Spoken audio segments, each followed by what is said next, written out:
অযত্ন অবহেলায় জরাজীর্ণ কুষ্টিয়ার ১৫০ বছরের ঐতিহ্যবাহী মিরপুর রেল স্টেশন। একসময় জেলার সবচেয়ে দৃষ্টিনন্দন স্টেশন হিসেবে নির্মাণ হলেও সংস্কারের অভাবে বর্তমানে এটির বেহাল দশা। কয়েক লক্ষ মানুষের রেল যোগাযোগের ভরসায় স্টেশনে দীর্ঘদিন ধরে নিয়োগ হচ্ছে না কোনো স্টেশন মাস্টার। স্টেশনে 4টি ট্রেন থামলেও সেবা ও নিরাপত্তা নেই যাত্রীদের। কুষ্টিয়ার মিরপুর রেল স্টেশন চালু হয় 1867 সালে। মেহেরপুর জেলা ও মিরপুর উপজেলার মানুষের রেল যোগাযোগের নিকটতম স্টেশন এটি। খুলনা থেকে উত্তরবঙ্গের রূপসা, কপোতাক্ষ, মহানন্দা এক্সপ্রেস এবং ঢাকা রাজশাহী রুটের মধুমতি ট্রেন থামে এই স্টেশনে। তবে দীর্ঘদিন ধরে সংস্কার না হয় এই ঐতিহ্যবাহী স্টেশনের এখন জরাজীর্ণ দশা। বিপুল সংখ্যক যাত্রী চলাচল করলেও গত 6 মাস ধরে নিয়োগ হয়নি কোনো স্টেশন মাস্টার।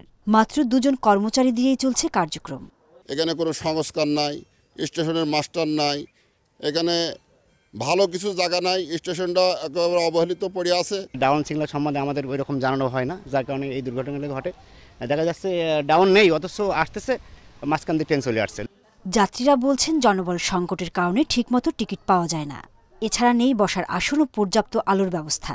নিরাপত্তা ব্যবস্থা না থাকায় সন্ধ্যা হলেই অন্ধকার স্টেশন এলাকা পরিণত হয় মাদক শিবিরদের আখড়ায়। মিরপুর স্টেশনটা রাত্রিরে কোনো লাইট নেই, যাত্রী আসলে যাত্রী সেবা পাচ্ছে না। যে ঝোপঝাড়গুলো রয়েছে মিরপুর রেলওয়ে স্টেশনের চতুর্পাশে, সেখানে কিন্তু অনেক অপরাধ কর্মকাণ্ড সংগঠিত ইতিপূর্বে হয়েছে। জনবল সংকটে যাত্রী সেবায় ব্যাঘাত ঘটছে স্বীকার করে স্টেশনের নানা সমস্যার কথা জানালেন রেল কর্মকর্তা।